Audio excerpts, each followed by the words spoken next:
میرے محبوب وطن، تجھ پہ اگر جاں ہو نثار، میں یہ سمجھوں گا ٹھکانے لگا سرمایہ تن۔ میرے محترم دوستو، السلام علیکم۔ مجھے آج جس موضوع پر لب کشائی کرنے کا موقع ملا ہے وہ ہے یوم آزادی۔ قوموں کی زندگی میں ایسے دن بھی آتے ہیں جو تاریخ میں ہمیشہ یاد رکھے جاتے ہیں۔ پاکستان ہمارا پیارا ملک ہے جو 14 اگست 1947 کو وجود میں آیا۔ وہ مہینہ رمضان المبارک اور رات لیلۃ القدر کی تھی جب مسلمانوں کو یہ خوشخبری نصیب ہوئی۔ ہمارے بزرگوں اور بڑوں نے بڑی جدوجہد اور بڑی مشکلوں سے یہ الگ وطن حاصل کیا ہے۔ پاکستان کو حاصل کرنے کے لیے ہمارے بزرگوں نے بہت بڑی اور بے شمار قربانیاں دی ہیں جسے ہم کبھی بھی بھلا نہیں سکتے۔ 14 اگست ایک ایسا دن ہے جسے تا قیامت یاد رکھا جائے گا انشاءاللہ۔ یہ ایک ایسا دن ہے جس دن اللہ تعالیٰ نے مسلمانوں کو آزادی بخشی اور مسلمانوں کو کامیابی حاصل ہوئی۔ ہمارے قومی شاعر ڈاکٹر محمد علامہ اقبال نے 23 مارچ 1940 میں الگ وطن کے حصول کا مطالبہ کیا اور آخر کار قلیل وقت میں پاکستان دنیا کے نقشے پر ابھر گیا۔ لیکن مجھے آج ایک بڑے درد سے آپ لوگوں سے ایک بات کہنی پڑ رہی ہے۔ میں آج جو بات کرنا چاہتا ہوں وہ کسی پر تنقید نہیں، نہ کسی کی دل آزاری کرنا مقصد ہے، بلکہ یہ سمجھ لیں یہ میرا درد دل ہے جو آپ لوگوں کے ساتھ شیئر کرنا چاہتا ہوں۔ بات اصل میں یہ ہے کہ ہمارے بزرگوں نے جو اتنی قربانیاں دی تھی، جو اتنی مشکلات کا سامنا کیا تھا، اپنے پیاروں کو کھویا، کسی نے اپنی بہن اور بیٹیوں کی عزت کو نیلام ہوتے دیکھا، کتنے لوگ ایسے تھے جو اپنی خاندانی زمین و جائیداد چھوڑ کر آئے، کتنی ماؤں نے اپنے نوجوان بیٹوں کا جنازہ تک نہیں پڑھا۔ ہم تاریخ پڑھتے ہیں تو یقین کریں ہمارے رونگٹے کھڑے ہو جاتے ہیں۔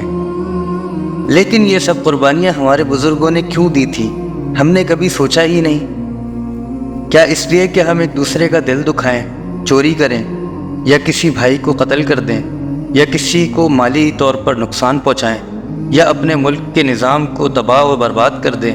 یقین کریں میں نے دنیا میں کچھ ملکوں کا سفر کیا ہے۔ اللہ نے موقع دیا یہاں سے باہر نکلنے کا، تو وہاں جا کر پتہ چلتا ہے کہ ہماری کیا عزت ہے، ہمیں کس نظر سے دیکھا جاتا ہے، لوگ ہمارے بارے میں کیا سوچتے ہیں۔ تو مجھے بہت شرمندگی ہوئی جب ایک اپارٹمنٹ رینٹ پر لینے گیا اور ساری بات طے ہو چکی تھی۔ آخر میں اس کے مالک نے مجھ سے پوچھا، آپ پاکستانی ہو؟ میں نے کہا الحمدللہ۔ تو اس نے کہا معذرت کے ساتھ میں آپ کو یہ اپارٹمنٹ نہیں دے سکتا۔ مجھے بہت حیرت ہوئی، میں نے کہا کیوں بھائی، میرا پاکستانی ہونا کوئی جرم ہے؟ تو وہ بولا بھائی بات یہ ہے کہ ہم نے رول بنایا ہے، ہم پاکستانیوں کے ساتھ کوئی کام نہیں کریں گے، کوئی معاملات نہیں کریں گے، کہ پاکستانی چور ہوتے ہیں، دھوکے باز ہوتے ہیں۔ مجھے اس کی یہ بات اتنی بری لگی کہ میں آپ کو بتا نہیں سکتا، لیکن بھائی اس کی کوئی غلطی نہیں، ہم نے اپنے امیج کو دنیا میں خود ایسا بنایا ہوا ہے۔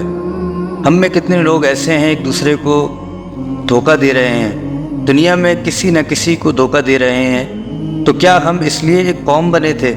ہم ساری باتیں سیاستدانوں پر ڈال دیتے ہیں، حالانکہ جو ہم کر رہے ہیں وہ بھی غلط ہے۔ میں بھی روز سنتا ہوں اور آپ لوگ بھی سنتے ہوں گے کہ فلاں نے کسی سے ادھار لیا واپس نہیں کیا، کسی نے کاروبار کیا دھوکہ دے دیا، کسی کی کوئی چیز لے لی واپس نہیں کی، رشتہ داروں کے ساتھ کوئی تعلق نہیں، پڑوسیوں کے حقوق نہیں۔ حالانکہ نبی صلی اللہ علیہ وسلم نے پڑوسیوں کے جب حقوق بیان کیے تو صحابہ فرماتے ہیں کہ ہمیں ڈر تھا کہ آپ صلی اللہ علیہ وسلم پڑوسیوں کا وراثت میں بھی حقدار بنا دیں گے، یعنی پڑوسیوں کے اتنے حقوق ہیں۔ خیر بات کرنے لگے تو بات کافی لمبی ہو جائے گی، مختصر یہ ہے ہم دنیا کی ترقی کی مثال تو دیتے ہیں لیکن ان کے اخلاقیات کی بات نہیں کرتے۔ ہونا تو یہی چاہیے تھا کہ سب سے بہترین اخلاق مسلمان کے ہوتے، کیونکہ ہمارے تو دین کا حصہ ہے، ہم سے حقوق العباد کا سوال بھی ہونا ہے۔ تو کیا ہم اس سوال کے لیے تیار ہیں؟ کیا ہم اللہ کے سامنے پیش ہونے کے لیے تیار ہیں؟ کیا ہم شرمندہ تو نہیں ہوں گے روز محشر جب کوئی مقدمہ اللہ کے حضور ہمارے خلاف درج ہوگا؟ ہم اس دن کی پکڑ سے کیسے بچیں گے؟ بس آج ہر ایک شخص کو اپنے کردار کو سنوارنے کی ضرورت ہے۔ اللہ پاک مجھے اور آپ کو بلکہ تمام پاکستانیوں کو ہدایت دے اور ہمیں ایک اچھا پاکستانی اور ایک اچھا انسان یعنی اچھا مسلمان بنا دے۔ اور حدیث میں آتا ہے المسلم من سلم المسلمون من لسانہ و یدہ، مسلمان وہ ہے جس کے ہاتھ اور زبان سے دوسرا مسلمان محفوظ رہے۔ اب آج 14 اگست یعنی پاکستان کے لیے اور پاکستانیوں کے لیے اہم ترین دن ہے، تو آج ہم آزادی منا رہے ہیں۔ سب سے پہلے یہ بتائیں کیا ہم آزاد ہیں؟ ذہنی طور پر اور معاشی طور پر؟ میرے خیال میں ہرگز نہیں۔ یعنی کوئی آزاد قوم کیسے اس وقت تک آزاد رہ سکتی ہے جب تک اس کی سوچ آزاد نہ ہو، اس کے معاملات آزاد نہ ہوں۔ تو کسی اور کو مجرم ٹھہرانے سے بہتر ہے ہم خود پر محنت کریں، خود کو اچھا انسان اور اچھا پاکستانی بنائیں۔